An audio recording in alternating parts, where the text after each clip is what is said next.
የሐዋርያው የጳውሎስ መልእክት ወደ ገላትያ ሰዎች ምዕራፍ 3። የማታስተውሉ የገላትያ ሰዎች ሆይ በዓይናችሁ ፊት ኢየሱስ ክርስቶስ እንደተሰቀለ ሆኖ ተስሎ ነበር። ለእውነት እንዳትታዘዙ አዚም ያደረገባችሁ ማን ነው? ይህን ብቻ ከእናንተ እንድማር እወዳለሁ። በሕግ ሥራ ወይም ከእምነት ጋር በሆነ መስማት መንፈስን ተቀበላችሁን? እንዲህን የማታስተውሉ ናችሁ? በመንፈስ ጀምራችሁ አሁን በሥጋ ተፈጽማላችሁን? በውኑ ከንቱ እንደሆነስ እንደዚህ ያለ መከራ በከንቱ ተቀበላችሁን? እንግዲህ መንፈስን የሚሰጣችሁ በእናንተም ዘንድ ተአምራት የሚያደርግ በሕግ ሥራ ነውን ወይስ ከእምነት ጋር በሆነ መስማት ነው?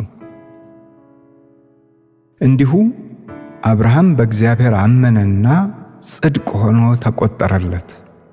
እንኪያስ ከእምነት የሆኑት እነዚህ የአብርሃም ልጆች እንደሆኑ እወቁ። መጽሐፍም እግዚአብሔር አሕዛብን በእምነት እንዲያጸድቅ አስቀድሞ አይቶ ባንተ አሕዛብ ሁሉ ይባረካሉ ብሎ ወንጌልን ለአብርሃም አስቀድሞ ሰበከ።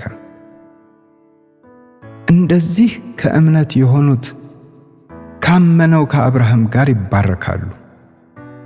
ከሕግ ሥራ የሆኑት ሁሉ በእርግማን በታች ናቸውና በሕግ መጽሐፍ በተጻፉት ሁሉ ጸንቶ የማይኖር የማያደርግም ሁሉ የተረገመ ነው ተብሎ ተጽፏልና። ጻድቅ በእምነት ይኖራል ተብሏልና ማንም በእግዚአብሔር ፊት በሕግ እንዳይጸድቅ ግልጽ ነው።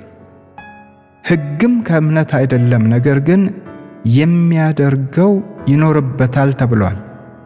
በእንጨት የሚሰቀል ሁሉ የተረገመ ነው ተብሎ ተጽፏልና ክርስቶስ ስለኛ እርግማን ሆኖ ከሕግ እርግማን ዋጀን።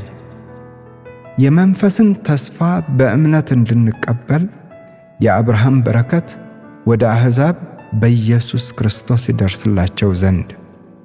ወንድሞች ሆይ እንደ ሰው ልማድ እላለሁ፣ የሰው ስንኳ ቢሆን እርግጠኛውን ኪዳን ማንም አይንቅም ወይም አይጨምርበትም። ለአብርሃምና ለዘሩም የተስፋው ቃል ተነገረ። ስለ ብዙዎች እንደሚነገር ለዘሮቹም አይልም፣ ስለ አንድ እንደሚነገር ግን ለዘርህም ይላል፣ እርሱም ክርስቶስ።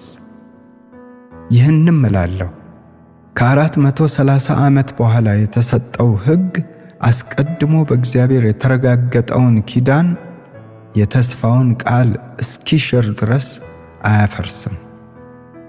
ርስቱ በሕግ ቢሆንስ እንግዲያስ በተስፋ ቃል አይሆንም። በተስፋ ቃል ግን እግዚአብሔር ለአብርሃም ሰጥቷል። እንግዲህ ሕግ ምንድን ነው? ተስፋው የተሰጠው ዘር እስኪመጣ ድረስ በመካከለኛ እጅ በመላእክት በኩል ስለ ሕግ መተላለፍ ተጨመረ። መካከለኛውም ለአንድ ብቻ አይደለም፣ እግዚአብሔር ግን አንድ ነው። እንግዲህ ሕግ የእግዚአብሔርን የተስፋ ቃል የሚቃወም ነውን? አይደለም። ሕያው ሊያደርግ የሚቻለው ሕግ ተሰጥቶ ቢሆንስ በእውነት ጽድቅ ከሕግ በሆነ ነበር። ነገር ግን በኢየሱስ ክርስቶስ ከማመን የሆነው የተስፋ ቃል ለሚያምኑ ይሰጥ ዘንድ መጽሐፍ ከኃጢአት በታች ሁሉን ዘግቶታል። እምነትም ሳይመጣ ሊገለጥ ላለው እምነት ተዘግተን ከሕግ በታች እንጠበቅ ነበር። እንደዚህ በእምነት እንጸድቅ ዘንድ ሕግ ወደ ክርስቶስ የሚያመጣ ሞግዚታችን ሆነዋል። እምነት ግን መጥቷልና ከእንግዲህ ወዲህ ከሞግዚት በታች አይደለንም። በእምነት በኩል ሁላችሁ በክርስቶስ ኢየሱስ የእግዚአብሔር ልጆች ናችሁና ከክርስቶስ ጋር አንድ ትሆኑ ዘንድ የተጠመቃችሁ ሁሉ ክርስቶስን ለብሳችኋልና።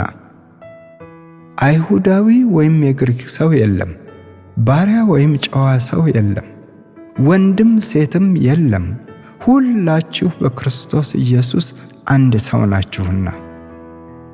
እናንተም የክርስቶስ ከሆናችሁ እንኪያስ የአብርሃም ዘር እንደ ተስፋውም ቃል ወራሾች ናችሁ።